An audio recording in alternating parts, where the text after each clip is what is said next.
Hey y'all. Hey. Welcome to the tea, y'all. Welcome to the tea. Listen, I just had to go through so much to get on this live. Get on this video. Y'all just don't know. I just had to go through so much to do this. Listen, all of the lights in the background, all this. But let me tell you, listen, when stuff happened that aggravate me, I immediately try to figure out, how can I solve this? How can I solve it? Because I am like a nervous wreck. Stuff will get on my nerves and I be mad all day. So what I learned with this, trying to do this video, is I need to find me an area in my room where I can do my videos. Bam, solves that. I don't have to even be mad about what just happened, about the light. I had to put this up. Like, I don't have to worry about none of this no more, because now my goal before next month is to find me a place to set up my little stuff so that I can start doing my videos. So that means I have to buy some stuff. So I have to buy all this stuff so that I can set the little stuff up so I can start doing my videos.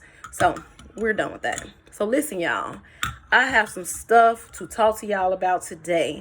I guess this will be HIV story time, right? I'm going to call this HIV story time because I got some stuff to tell y'all that I had been suppressing for a couple of years now. And I didn't even know until last week. But new mug alert. Y'all see that? Morning pumpkin. Y'all see that? Cute, right?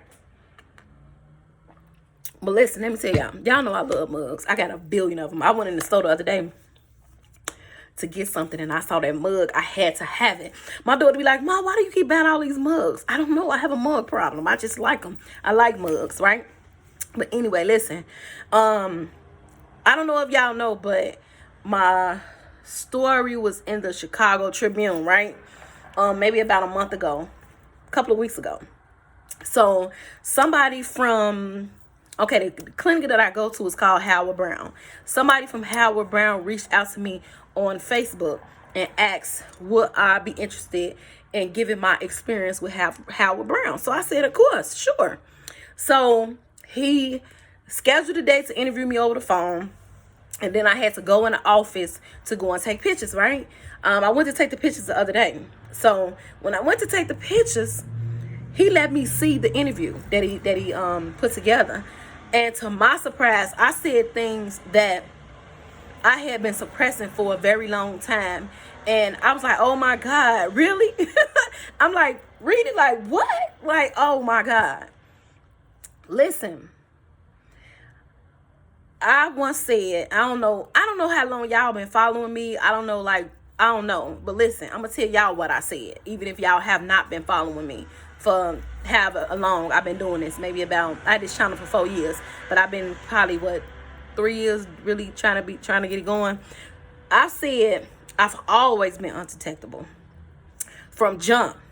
When I first got diagnosed with HIV, I was undetectable. And I said a lot of times I've always been undetectable. That's something that I never had to worry about. But that's not the truth. Now listen, I was not lying. In the moment of saying that, I was not lying. And I'm going to say it wasn't a lie. It was being misleading. And I'm going to tell you why. When stuff is going on in your life, you suppress certain things to help you deal with your life better. It's not that you don't want to. I don't even really know. Let me see how to explain this. The times when I said I was undetectable, I've always been undetectable, I felt in my heart that was my truth. But that really was not my truth. And people like me that suffer from depression, anxiety, and not only that, a lot of people that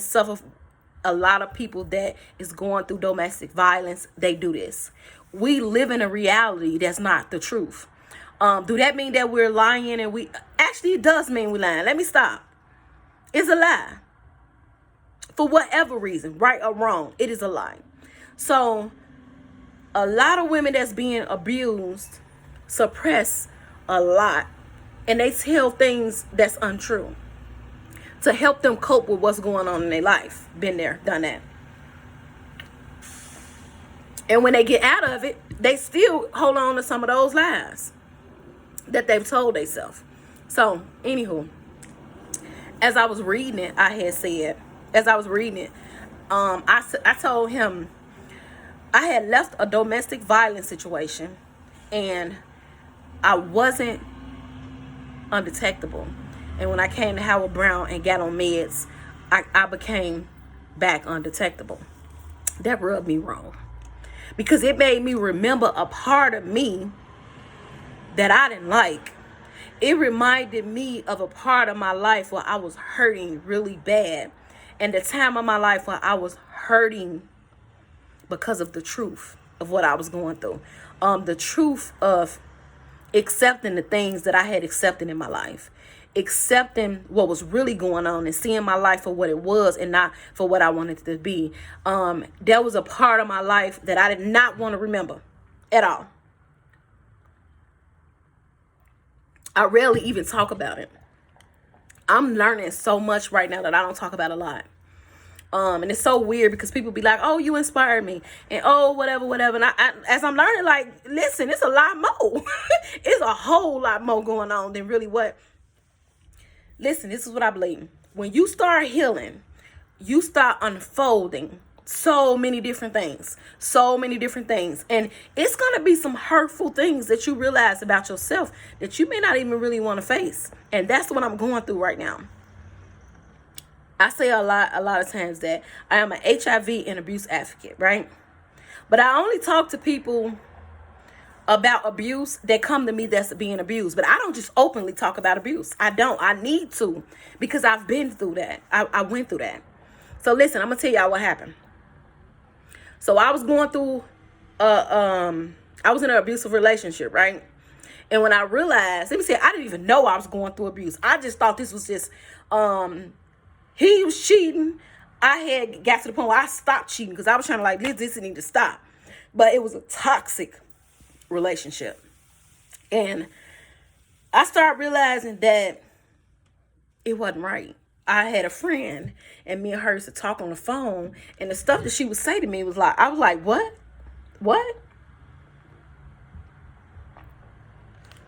It was a lot. She was, listen, this is the truth. A lot of times you need somebody in your life that's going to tell you the truth. You don't need somebody that's going to pamper your pain and handicap you. And this woman did not handicap me. She was telling me like, girl, that's not good. This is what's really going on. And this is what's going on. And I'm not really a slow chick, right? None of us is. But I was suppressing what truth was. And when she was telling me this stuff, I was like, oh my God, really, I am. One day I called the police because something had happened at the house. I couldn't even deal with him no more. Like any little thing he did, I was calling the police, like literally.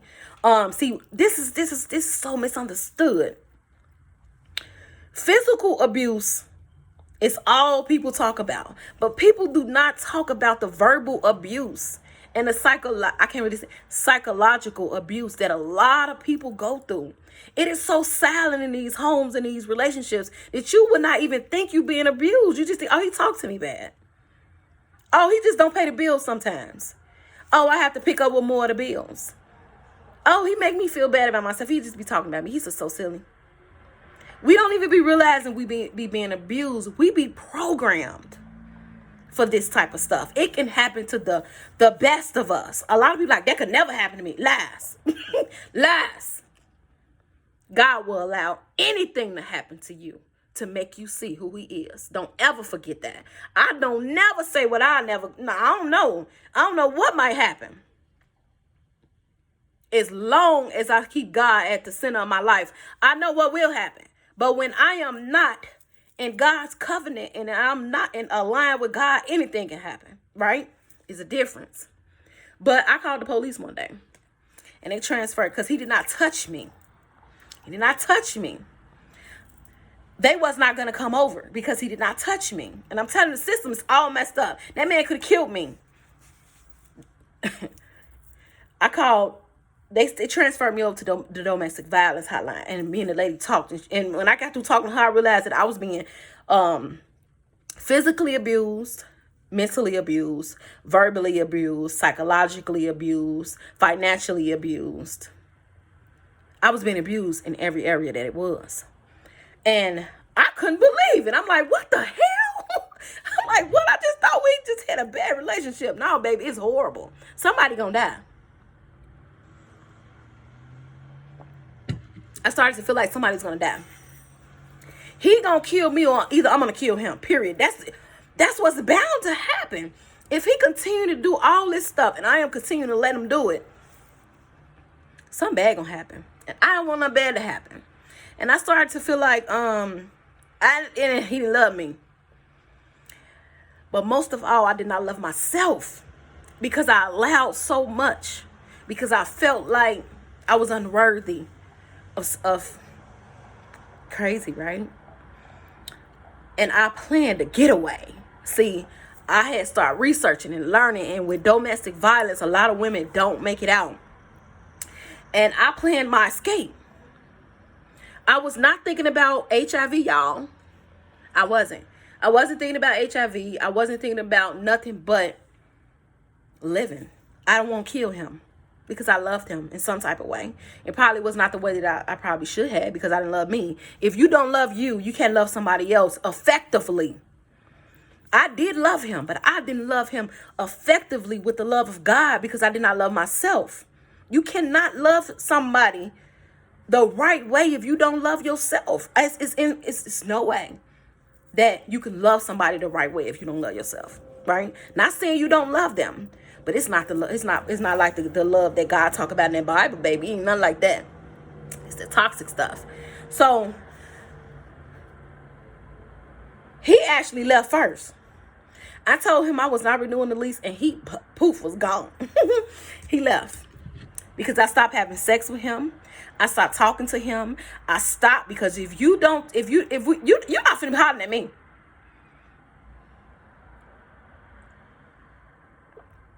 You're not finna be hollering at me no more. It's not happening. Listen, I'm so blue. It's like, for some reason, this video is taking so long to get this video done. Listen, the video just stopped me and made me delete storage. Oh my God, this is crazy. This video gonna bless somebody, I'm sure of it. Listen, I started to plan my getaway. I wasn't thinking about HIV. I wasn't thinking about nothing. I just didn't want to die. So I relocated. He left. I woke up one day, he was gone. All his stuff was gone. Thank God. Praise God. Sometimes when you ain't strong enough to do something, God will do it for you. But see, he thought I was going to stay in that house, or I was either going to live somewhere in the area, because that's what my plan was to do. That I told him. I ain't tell him my truth. I moved to another state. And when I moved to the other state, it was, listen to him. Let me tell y'all how bad this was for me. During this time, I was working doubles everything. And I had found me a place. It was like an hour and 20 minutes away. I went and gave the man the first month's rent and a security deposit, right? So I was supposed to move in May the 1st. So this was like the end of March. So I had that whole month of April to live in that apartment, because my lease was going to be up in May. Listen, I hadn't paid the water bill, because prior to this, he didn't help me pay the water bill. So my thing was, if you ain't paying it, I ain't paying it. I didn't pay rent because I could live 1 month, one more month there, because I had, when I moved in. Listen, this crazy part about this was that we was about to buy that house. We was doing the rent to own. This was the 3 years we were supposed to go and purchase the house, but I chose not to, because I wasn't finna do that. If you ain't helped me in this 3 years, and you didn't, that's the one thing you got to take responsibility for yourself too. It was no point of buying that house after the 3 years of going through all that craziness. So I still had 1 month to live in that house, which would have been in April, right? So let me tell y'all what I did. I'm like, okay, I'm gonna live this month out, let the kids finish school, let them say their goodbyes to their friends, all that, right? So this particular day, I worked that night. I got off of work. I paid the rent and the security, and then I wound up calling the light people to turn the lights on in the house. So I had to go out there. I left work, went straight out there. They turned the lights on in the house. And the heat, all that, everything came on. But remind you, I still was not gonna live in that house until April. I mean, until actually, my move-in date was April the 1st. I gave rent and security, but I wasn't gonna move in. I was just gonna move in May. Listen, y'all. I went home. I had been out all day. I was waiting on the people to come, all this crazy stuff. I got home by the time my kids got out of school. And I was asleep. I was laying down. I'll never forget. I was tired.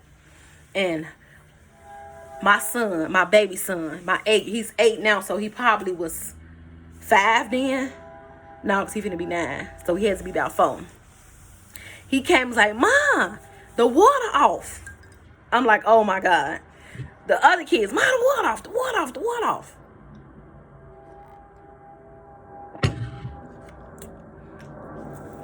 I called him and told him the water was off. And he said, "I don't got nothing to do with that." He told me he had nothing to do with the water being off. Keep in mind, this was like April the 3rd, maybe. He had gave me rent for, I can't remember the days. I'm trying to get it right. But when he left, he wanted his rent money for the next month. And I didn't give him his rent money. Like, what I'm giving your rent money for? Got me bent. He was so nasty on the phone. I said, "There ain't no water in this house. What is these kids gonna do? What ain't no water, whatever."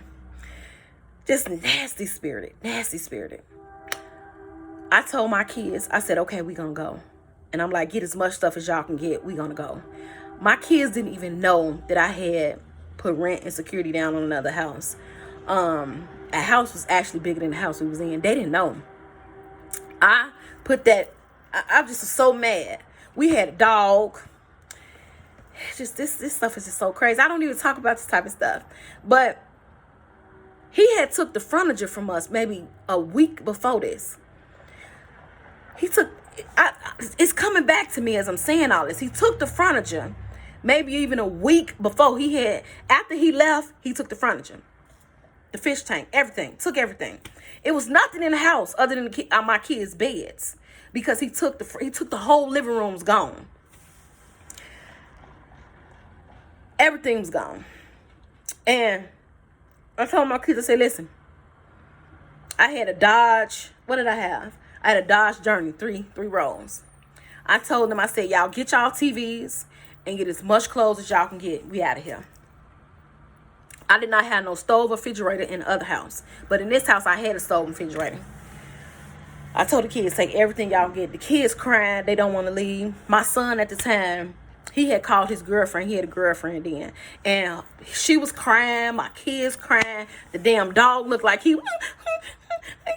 And I'm telling them, I'm like, listen, I was telling the girl, I'm like, "Girl, you going to be able to see him. You can come and visit us and everything." Everybody mad. Everybody heated with me. But they didn't understand, because they was children, that I was doing this. I was going to do this the next month and give them time. But God do stuff how he want to do stuff. They was so mad at me. They was mad at me. And I was in that car when they was packing all the stuff in. I just was sitting there like, wow. And my kids was so mad. They were so hurt. They didn't want to leave their friends.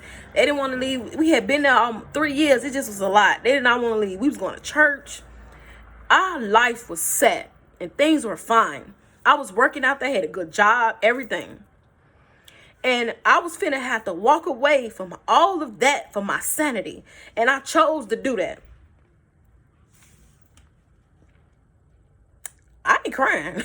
Because listen, let me tell you, baby, my crying day's over. I ain't gonna cry. But I'm gonna get this. I'm gonna get this out. So I'm sitting in the car. Now, around you, I had already gave all my money up for rent and security. But I had little coins. You know, I'm a Virgo. And I'm a seeing that, baby. We keep a couple coins. We was driving. They was crying. The dog was... And I'm driving. Got my Christian music on. And I just was driving. But I wasn't thinking about nothing but peace. I continued, when all that was going on in that house, and I was realizing what was going on, I was asking God for peace. God, please give me peace. I need peace. I need peace, or somebody gonna die. I'm driving. It took us like an hour and maybe an hour and 20 minutes, maybe an hour and 30 minutes to get there.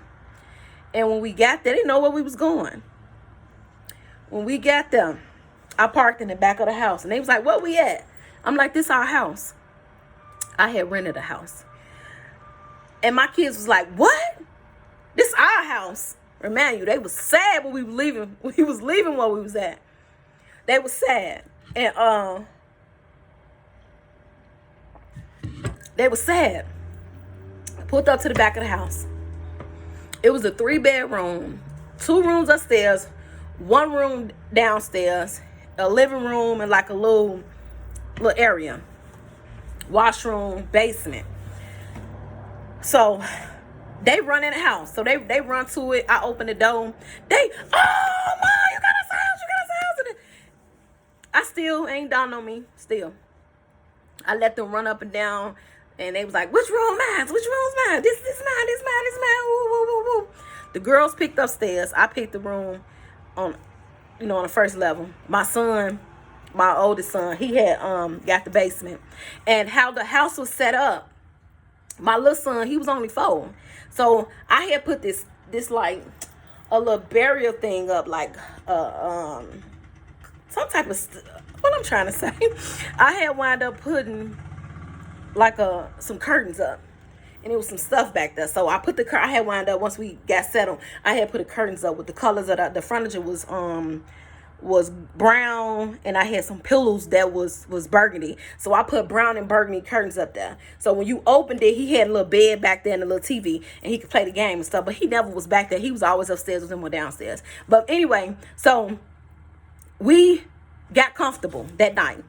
And they couldn't believe, they was happy running up and down. I ordered pizza and stuff. So for the next week, all I was doing was going to get clothes. Me and my oldest son. I was not thinking about no HIV at all. It was the least thing on my mind.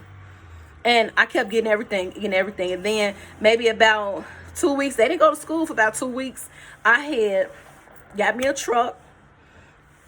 I didn't have no money either. My friends helped me. Somebody that I had knew a while ago, she texted me and sent me $50 and said God had told her to send me $50. I literally needed that 50. So I got me a truck, and I drove out there with my family and friend, and we packed all my stuff up, and I moved me and my kids from there into the place where we was at. And I still didn't think about HIV. I hadn't been taking no medicine. I hadn't went to no doctor or nothing. Like, it was really bad, y'all. I was more focused on my mental state than I was of my physical, literally. We got settled, got cool. I'm going to say about 3 months. I'm like, wait a minute, let me go to the doctor. I go to the doctor, and they tells me that I could not get medicine because I'm living in Hammond, but I was living in Indiana, but I still had everything in Illinois. They didn't take Illinois Medicaid, Medicare, whatever it was I had back then. They didn't take that. So what I'm supposed to do? So now I had to close this case and then open up a case. All this study going on, I can't get no medicine. By the time I did get approved, did get to the doctor, they still had to find somebody to approve my medicine because my medicine cost $1,700. It was so much going on, pissing me clean off. Do you understand? That's why it's good to know people. I called one of my HIV advocate buddies, and I told her they always have spare medicine. She had got me some spare medicine, probably a week worth. And then I wound up getting hooked up with Howard Brown. She worked with Howard Brown, and they got me an appointment there. At that time, I had wound up going to Washington, and I had met somebody that worked at Howard Brown. And they encouraged me to come over there, and then I was talking to her. It all made sense. I went, finally got my labs done. I got medication. I was on Genvoya then, I think. Got my labs drawn, and I was not undetectable. I was detectable.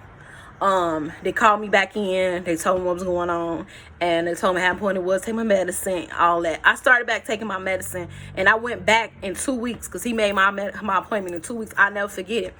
2 weeks, I was back undetectable. But listen, I went without meds for like 90 days. It was literally at least 90 days I went without medication. And yes, it was a time where I was not I guess I could say it was a time where I was detectable. And when I finally got my mind right, I wound up going to the doctor and getting myself together. I had to tell y'all this story because sometimes we go through a whole lot of stuff, and sometimes you're not strong enough to tell your truth. And with me, for me becoming free to be able to share just the part of me that I am HIV positive and I'm tired of suffering in silence. That was one part of my life that I had to open up to.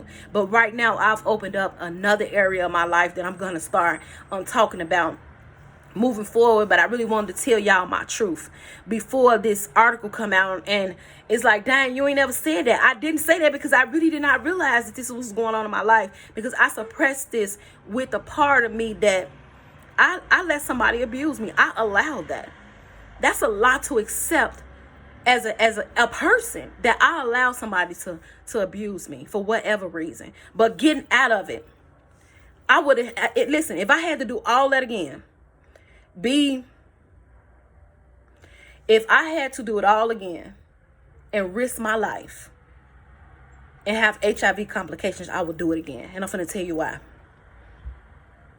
HIV ain't no problem. I got God, which none of this is the problem. But faith without works is dead. I had to get out of the situation in order to become who I am today and to feel better. If I wouldn't have did that, I wouldn't be here today. I wouldn't be able to do nothing. I wouldn't be feeling better than nothing. So I'll do it again if I had to. Because in the end, I still will be okay. Right? So I'm glad that I did that. I'm glad I ran. I'm glad that I did not take medicine. I'm glad that I was focused on something else, because during that time, that helped me get the mental strength to fight HIV. See, I didn't have strength at first to fight HIV at all because mentally I was down. But when I came mentally strong, baby, can't tell me nothing. Can't tell me nothing. So yes, I think I've been lying. I was lying to y'all. I was lying to myself. That's what this is about. I was lying to myself. I said, I've always been undetectable. No, that's not your truth, baby. That's not your truth. Your truth is, it was a time in your life for a couple of months where you was not undetectable because of for whatever reason. And that's my reason. That's what happened. And I thank God that I still made it okay. I'm glad I'm okay. Honestly, I'm so glad. I'm glad that that happened, right? And I'm glad that I overcame it, because now I was even able to verbalize it.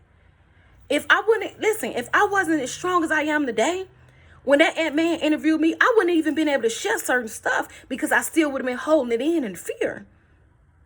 Baby, this is like a win to me. This is like a win for me, because I'm opening up parts of my life that's been secret. And how can you heal in secret?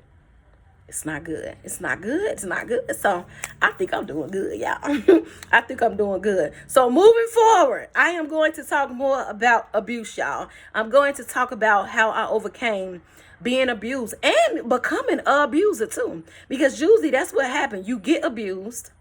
You learn the toxic behavior. And then you do it to other people. Yeah, me. Who am I? I'm not special. I did it back to him. And when I cheated on him, I did it to other men too. Yes, me. Listen, all while being HIV positive. That's why I be trying to tell y'all. I be talking about me sometime. I do. And I'm not afraid to tell my truth, because I've overcame it all, right? And now I'm trying to help other people get past it, right? That's where I'm at. But yes, I'm going to be talking about this stuff moving forward. This is a long video. I have to stop because I got to add other video to this one. This is too much. But y'all, listen, enjoy y'all day. And when the article does come out with the Howard Brown, the clinic that I work for, that I go to, I'm going to make another video and drop it in the comments, y'all. Y'all, thanks so much for listening to me. And listen, if you have not yet subscribed to this channel, please subscribe to this channel. I'm going to be talking more about being abused and being HIV positive. Is not talked about enough, and we need to start talking about it, because mental health is tied to this. I'ma go. Y'all enjoy y'all day.